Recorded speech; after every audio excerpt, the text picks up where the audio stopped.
Vous nous rejoignez sur Arc-en-Ciel Télévision. Merci de votre attachement. C'est l'heure de votre magazine d'information essentiellement économique sur Arc-en-Ciel Télévision. Tout de suite, voici les grandes lignes. La première ministre Judith Suminwa Tuluka a présidé récemment la cérémonie des signatures du contrat de mandat entre le ministre du portefeuille Jean-Lucien Boussa, représentant l'État actionnaire, et l'ensemble des mandataires publics dans les entreprises du portefeuille.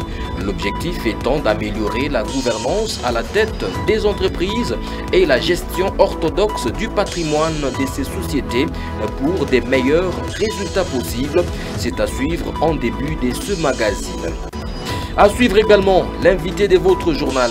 Il s'agira du chef des travaux Labimpian Abouketchou. Il est enseignant en sciences économiques à l'université de Lubumbashi.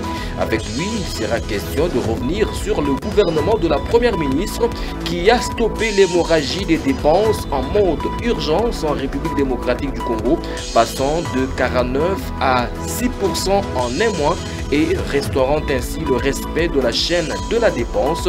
Vous aurez les explications. Enfin, c'est une nouvelle opération de déguerpissement des marchandes et marchands au marché Rail. Nous sommes dans la commune Kampemba. Cette opération est menée par la mairie de Lubumbashi. Objectif, mettre hors danger ces marchands qui exerceraient leurs activités soit sous la ligne haute tension, soit encore sur la voie ferrée. Madame, Monsieur, voilà tout pour les titres. Cordial, bienvenue à tous.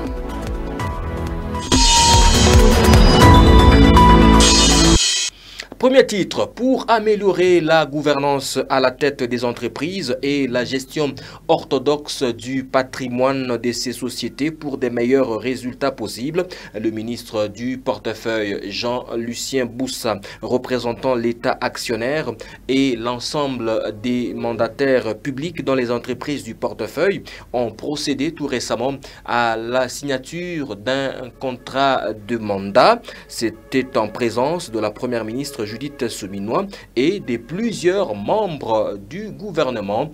Merveille Mouhemba nous explique. Composé de 23 articles, le document signé fixe la durée du mandat et détermine les droits et obligations de chaque partie du contrat. Par exemple, les mandataires devront rendre compte de l'exécution de son mandat dans les formes et détails prévus par les statuts et à chaque fois que les mandats les requièrent. Il a également l'obligation de faire preuve d'une gestion transparente, orthodoxe et axée sur les résultats. S'agissant du mandat, il doit s'assurer que le mandataire public bénéficie auprès de la société dans laquelle il exerce son mandat d'une rémunération juste et digne, ainsi que tous les avantages liés au mandat. À défaut, il doit y pourvoir. Le contrat est conclu pour une durée de 6 ans et peut être renouvelé en cas de nouvelles nominations dans les fonctions du mandataire public. Dans son allocution, la première ministre Judith Suminwa a salué la tenue de ces assises qui, selon elle, matérialise la volonté exprimée par le chef de l'État Félix-Antoine Tshilombo Tshisekedi de replacer les entreprises du portefeuille de l'État au cœur du développement économique et social du pays.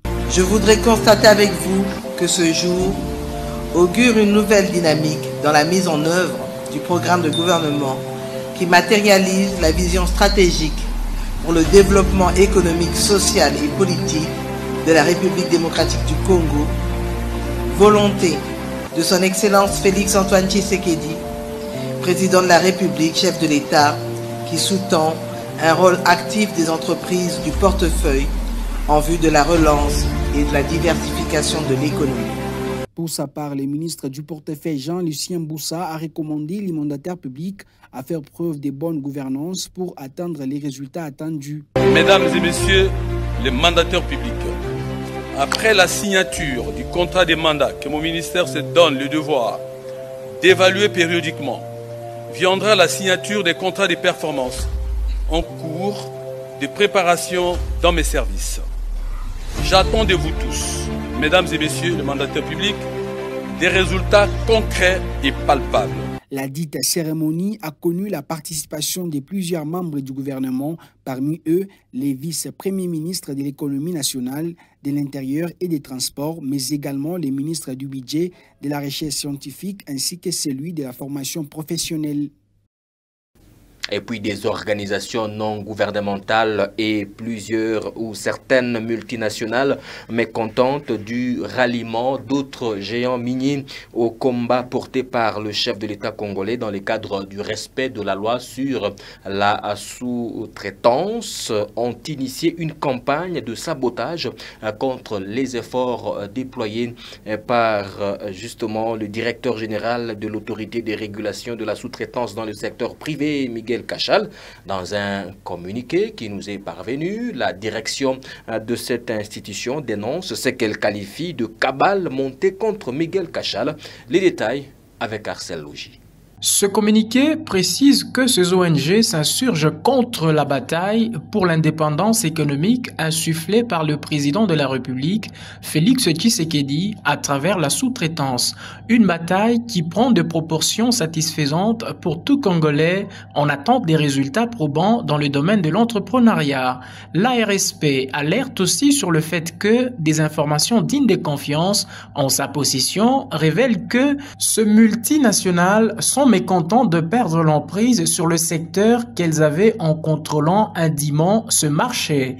Par ailleurs, ces organisations ont recruté certains mouvements de jeunes dans le but de torpiller l'action du directeur général Miguel Katembe, qui continue à matérialiser la vision du président de la République, une vision consistant à donner de l'envergure aux entrepreneurs congolais et à mettre fin au phénomène des actionnaires figurants dans les entreprises tout en encourageant même l'association entre Congolais et expatriés pourvu que la répartition du capital soit respectée. Désireux de continuer leur mafia perpétuelle en prenant à la fois la place de société principale et de sous-traitants, certaines de ces multinationales bien connues et qui seront bientôt mises à nu trouve en la personne du directeur général Miguel Cachal un élément gênant à écarter à tout prix du secteur de la sous-traitance, peu importe le prix à payer, précise la source.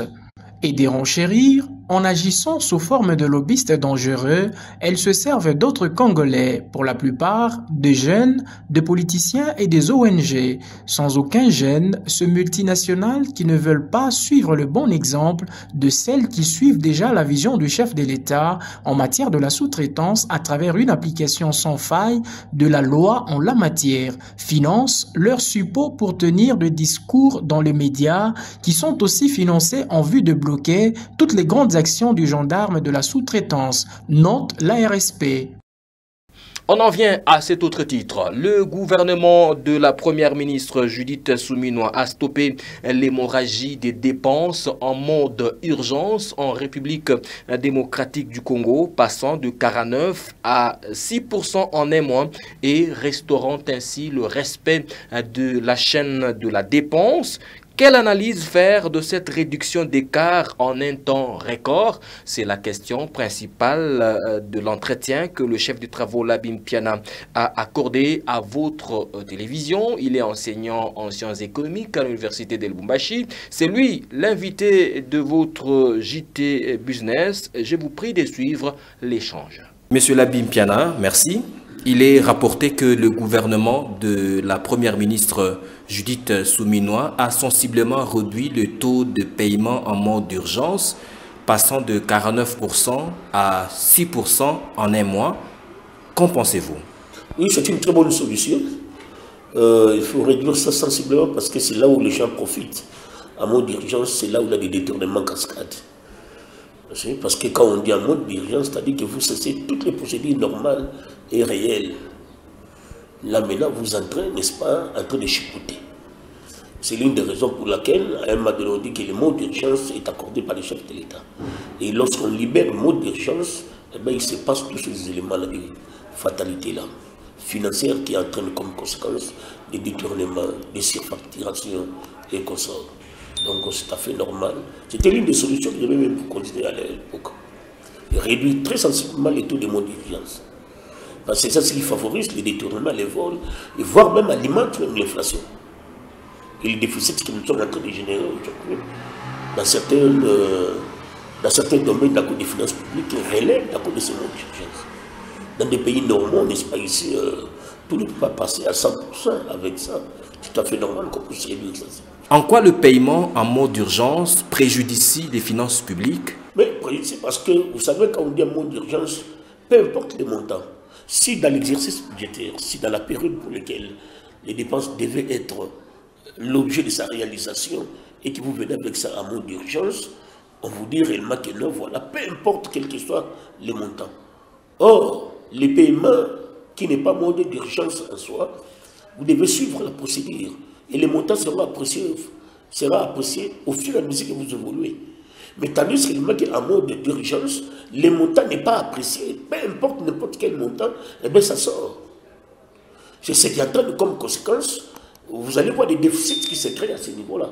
On arrivera à l'exécution, puisqu'on a exécuté trop par rapport à ce qu'on a perçu, eh bien ça crée des déficits là. Et ça alimente automatiquement les déséquilibres économiques. Ça affecte aussi également les déficits des finances publiques qui, par ricochet, entament automatiquement la stabilité de l'économie. Conséquence directe, la création du déficit budgétaire. Les déficits budgétaires qui alimentent, n'est-ce pas ici, la dégradation du taux d'échange, qui alimente également aussi les déséquilibres, l'absence de moyens de paiement internationaux, ce qui entraîne la Banque centrale dans les difficultés de ne pas disposer de moyens de paiement internationaux pour financer les différents déficits observés. Parce que les liquidités que nous disposons là-bas, eh bien, ils sont toutes consommées, n'est-ce pas, par les modes d'urgence. En mode d'urgence, il n'y a pas question de limiter les paiements. Si on avait dit 100 millions, c'est 100 millions qui doivent sortir. Or, remarquez, en mode d'urgence, non, il y a des fractions. Là, vous devez, n'est-ce pas, ici, alimenter mollo. C'est-à-dire que vous n'allez pas faire sortir, créer un décaissement, n'est-ce pas, des montants total, non. C'est ça ce que nous voulons. Donc, l'orthodoxie financière en matière de mode d'urgence exige à ce que les montants soient totalement libérés, n'est-ce pas, ici. Mais tandis qu'en mode d'urgence, les montants total ne sera pas libéré. Vous allez fractionner les montants au fur et à mesure. Et puis, en fait, l'ordonnateur est celui qui va apprécier les différents types de mandats, des montants libérés. Pourquoi respecter la chaîne de la dépense publique? Il faut respecter ça pour éviter les déficits, pour éviter, n'est-ce pas, des cas aléants, pour éviter les conséquences néfastes que nous sommes en train de vivre aujourd'hui dans la finance publique congolaise. Qu'à un moment donné, on arrive à l'exercice, ou soit au milieu de l'exercice, on a déjà ici des charges trop importantes, on a fait sortir beaucoup par rapport à ce que nous avons retenu. Donc les rentrées sont largement inférieures par rapport aux encaissements en soi, et bien la sortie en est qu'on a beaucoup fait sortir de l'argent par rapport à ce qu'on a encaissé. Donc nous devons revoir ces éléments-là. Et il faut une chaîne de dépenses qui doit suivre de manière succincte l'évolution des dépenses-là qui font engager par différentes phases. Il y a la phase d'engagement des dépenses et la phase, n'est-ce pas, de réalisation de ces dépenses-là. Et souvent, quand on est au niveau des phases d'engagement et phases de réalisation, il y a toujours une contradiction entre les deux phases. C'est là où on observe les conséquences néfastes, n'est-ce pas, ici, de ce monde, n'est-ce pas, ici, des paiements, pouvoir arriver à créer comme conséquence économique. Monsieur Labim Piana, merci. Merci beaucoup. Le chef des travaux Labim Piana Bokecho, enseignant en sciences économiques à l'université de Lubumbashi. Dans la suite de ce magazine, c'est une nouvelle opération de déguerpissement des marchandes et marchands au marché rail. Nous sommes dans la commune Kampemba à Lubumbashi. Cette opération est menée par la mairie de la ville Cuprifère. Objectif, mettre hors danger tous ces marchands qui exerceraient leurs activités soit sous la ligne haute tension de la SNEL, soit encore sur la voie ferrée de la Société nationale de chemin de fer du Congo, SNCC. Brigitte Massangila nous en parle. L'on croirait que la foudre s'est abattue sur ces lieux des négoces. À l'arrivée de nos équipes sur les lieux, la fumée était encore visible, d'autres étals continuaient de brûler. C'est mardi matin, les marchandes et marchands n'avaient que leurs yeux pour constater les dégâts matériels suite au feu qui a embrasé la grande partie d'étals et ont été interdits d'accéder dans ces marchés pour y exercer leurs activités. L'hôtel de la ville de Lubumbashi a décidé de passer à la vitesse supérieure pour mettre un terme définitivement aux activités commerciales exercées ici, car c'est faisant sous cette ligne électrique haute tension et sur cette voie ferrée exposant ainsi les vendeuses et vendeurs à d'énormes dangers. Ceux qui avaient encore leurs marchandises entreposées dans les dépotoirs ont heureusement eu le temps de les évacuer vers des endroits sûrs et sécurisés en attendant qu'une solution soit trouvée. Rencontrés sur place, plusieurs vendeuses et vendeurs dans ces lieux de négoce ne voient pas les choses de la même manière que la mairie de Lubumbashi. Pour eux, la situation économique actuelle n'étant pas favorable, la mairie de Lubumbashi ferait mieux d'assouplir cette mesure, surtout qu'on s'approche de la rentrée scolaire.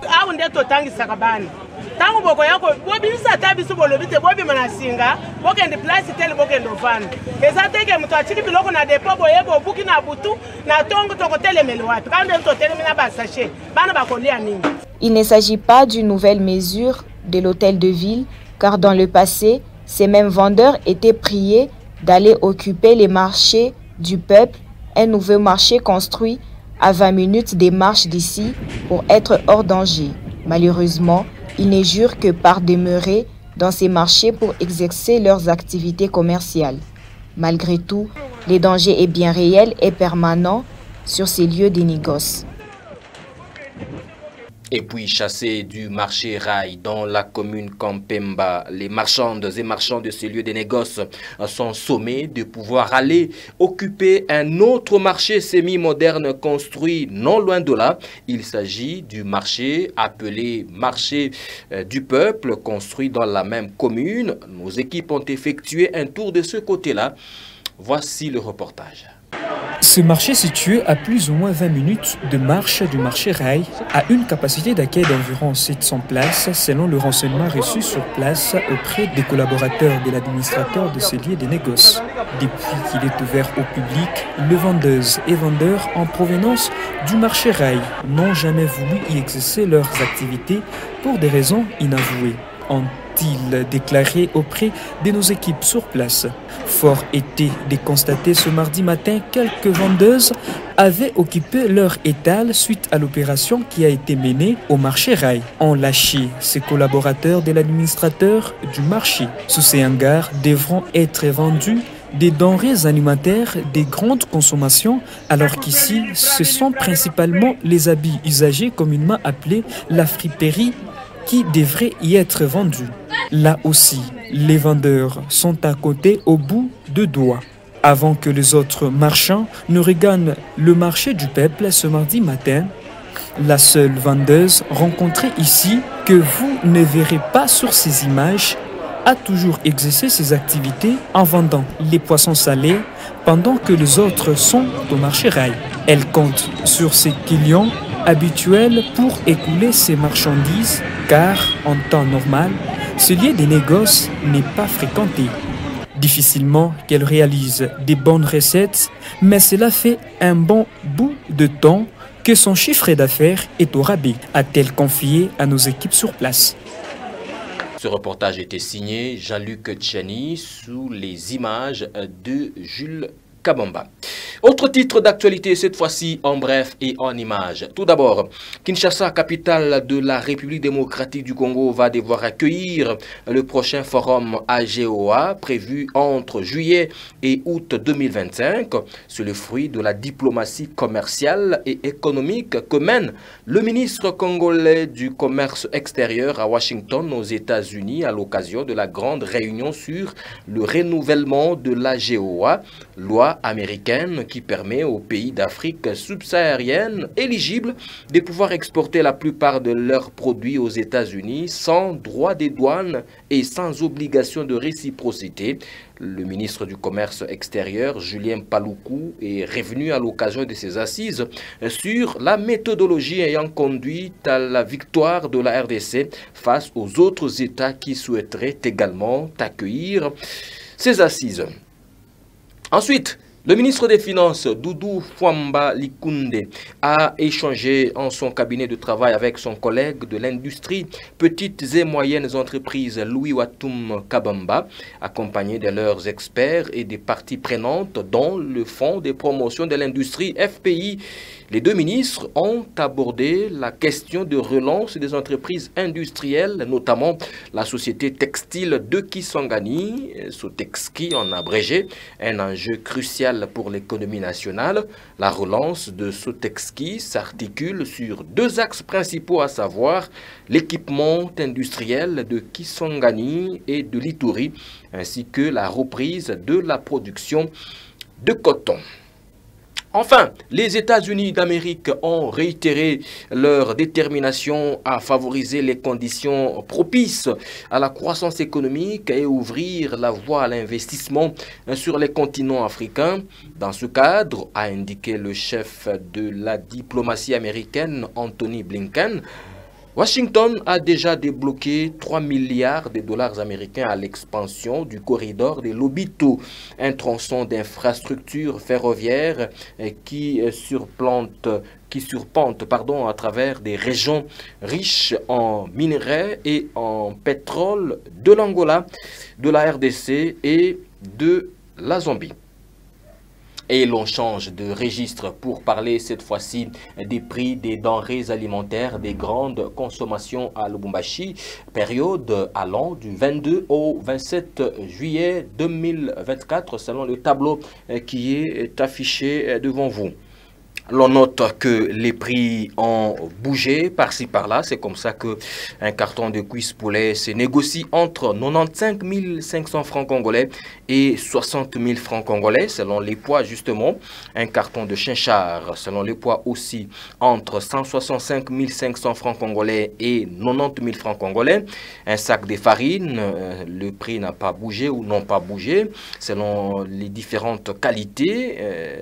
Cette denrée des grandes consommation à Lubumbashi se négocie entre 55 000 francs congolais et 43 000 francs congolais. Un sac de riz de 25 kg, c'est entre 90 000 et 70 000 francs congolais. Un sac de sucre de 25 kg entre 100 000 francs congolais et 90 000 francs congolais. Un sac de braise, 28 000 à 25 000 francs congolais. Un bidon de 5 litres d'huile végétale, il se vend à 30 000 francs congolais. Un carton tilapia, lui, se négocie selon le poids entre 80 500 francs congolais et 45 000 francs congolais.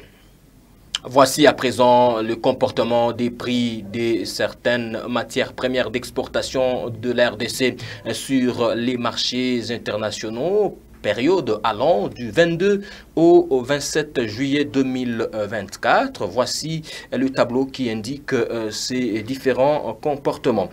Comme vous le constatez, le prix d'une tonne de laitin connaît une hausse sur les marchés internationaux au cours de cette période. Il se négocie à 34 130 $ américains la tonne. C'est ce qu'on peut lire dans la mercuriale des prix du ministère du Commerce extérieur. Selon le communiqué de cette institution, outre laitin, l'or a connu également une appréciation sur les marchés internationaux. Il se négocie à 78,27 $ américains le gramme.